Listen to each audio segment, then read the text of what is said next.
Hello everyone, welcome back to my channel. In this video, I'm going to discuss with the aspirants who struggles with the lot of syllabus and confused also कि कौन सा syllabus को कैसे start करें because आप ये तो सोचते हो कि we have 4 major subject being a bank aspirant कि आपके पास जो है reasoning, quant, English and general awareness जो होते हैं ये मेजर कुछ आपके टर्म्स होते हैं सब्जेक्ट्स के फॉर्म में।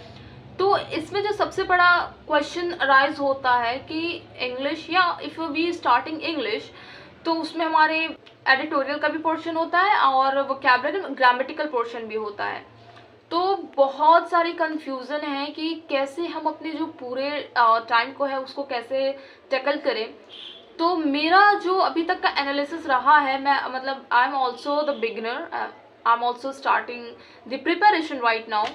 सो द थिंग इज़, जहाँ तक मैंने अभी तक एनालाइज किया हुआ है कि we should start from the current affairs because हम उसको बहुत पोलाइट वे में ले रहे हैं क्योंकि करंट अफेयर्स सडन वे में नहीं हो पाएगा। सबसे पहली चीज़, इट्स अ ट्रूथ कि अगर आप सोचेंगे कि मेंस का जब टाइम आएगा then you will start it for your current affairs and general awareness, then आप टोटली वहाँ पे उस पॉइंट पे मतलब अगर आपका प्री क्वालिफाई भी करेगा तो मेंस में सिर्फ और सिर्फ इसके वजह से आपका जो है मार्क्स जो होगा वो गिर जाएगा। समझ रहे हो बात को मेरी?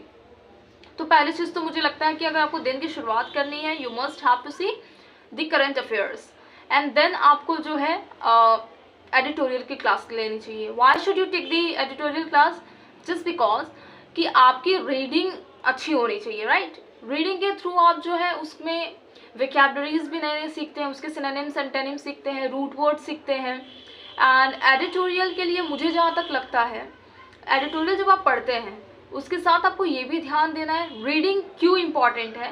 क्योंकि सबसे पहले तो अगर आप एक इंग्लिश की बात करते हो तो इंग्लिश में तो वो यूज़फुल रहेगा ही, ऑफ कोर्स फॉर श्योर वो यूज़फुल रहेगा क्योंकि आपको इंग्लिश में रीडिंग कॉम्प्रहेंशन करना है, एरर डिटेक्शन वगैरह ये सारी चीज़ें करनी है।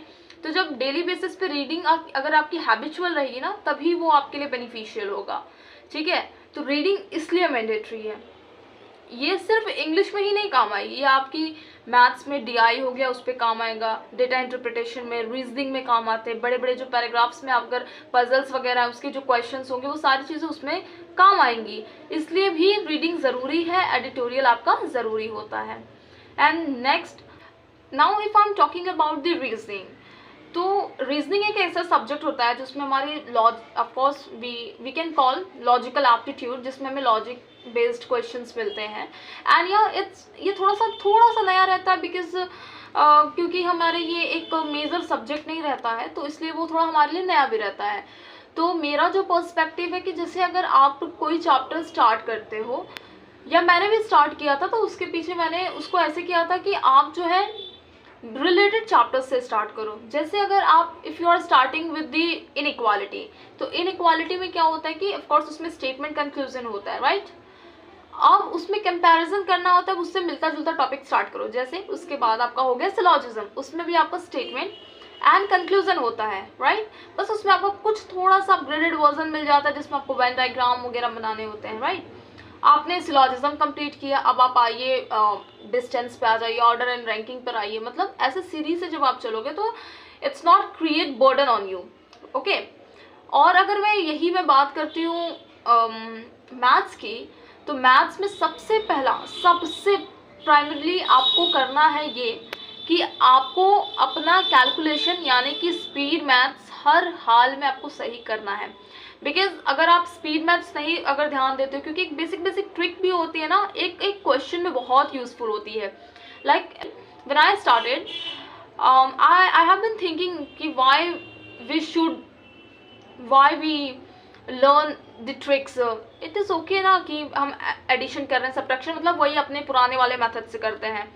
Eight that moment I realise that when I solving the question of this simplification, then I started thinking there are a lot of numbers are there and it takes too much time, बहुत time ले रहा था वो। क्योंकि इतने जैसे, क्योंकि जब आप सिंप्लीफिकेशन के क्वेश्चन सॉल्व करते हो ना, तो वो सिर्फ आपको 2 डिजिट 3 डिजिट में नहीं और नंबर्स देते हैं, 4 डिजिट्स में वो भी हो जाते हैं, 5 डिजिट्स में भी होते हैं, इवन स्क्वायर्स, क्यूब्स, कभी तो पावर्स पे आ जाते हैं, तो पावर 4, पावर 5, पावर 6 पे चला जाता है।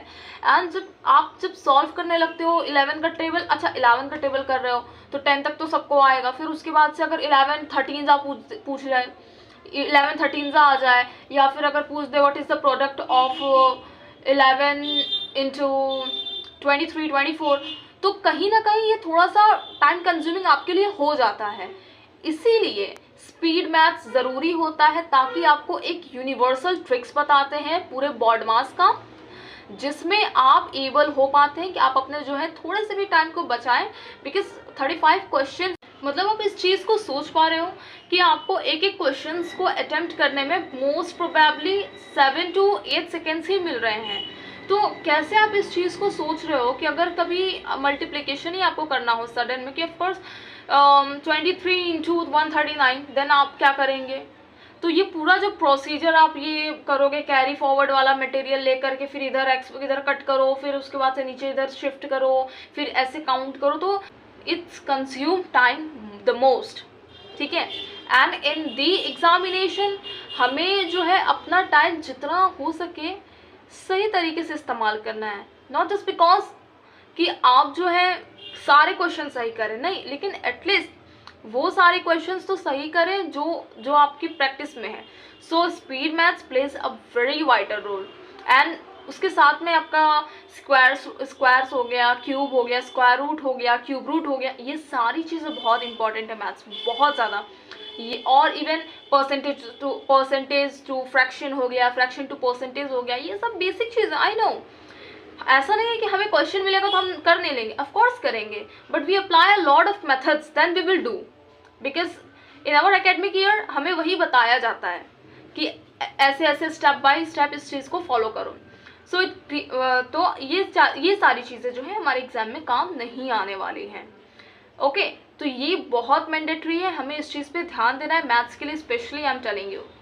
उसके बाद से then you will started this simplification and then approximation and then quadratic equation number series as per your plan. Okay, and the first thing you should also do, which is you must have to make to-do list, आपको बनाना चाहिए। आपको सोने से पहले, मतलब अगर आज के टारगेट्स कंप्लीट हो गए and now you are going to sleep, तो आपको उससे पहले, now you are going to sleep, तो उससे पहले आपको जो है अपने टू डू लिस्ट बनाना बहुत मैंडेटरी है कि आपको क्या क्या चीज़ें करनी है। And then after that next day आपको वो सारे टारगेट्स कंप्लीट करने हैं। I am not saying you are making the entire time table like 9 से 10 ये करना है, फिर 10 से 15 मिनट का ब्रेक लेना है, ये सब I am not saying that कि आप ऐसे पूरा टाइम टेबल बनाइए।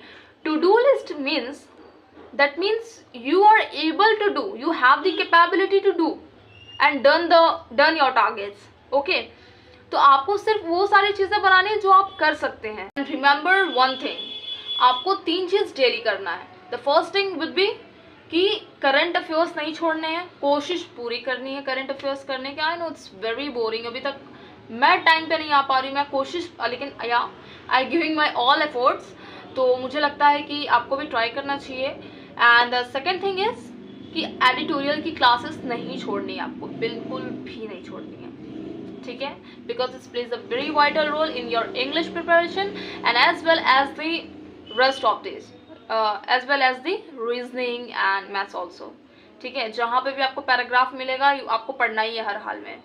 And last but not the least, आपको रिविज़न करके सोना है। जब लास्ट में आपके सारे टास्क कंप्लीट हो जाते हैं तो you should check your targets and just see how improved you, and then आपको जो है सारी चीज़ें चेक करनी है, हाँ आपने ये सारी चीज़ें की हैं, एंड सारी चीज़ों को रिवाइज ज़रूर करना है, क्योंकि these are that type of subject where if you forget to do the revision then आप भूल जाएंगे स्टेप बाय स्टेप। क्योंकि क्लासेस में ही ऐसा होता है ना कि एक सीन में कुछ और बताते हैं, दूसरे सीन में उसी में से ऐसा बताएंगे और पता चलेगा कि वो अलग गलत हो जाता है, ये सीन सही है।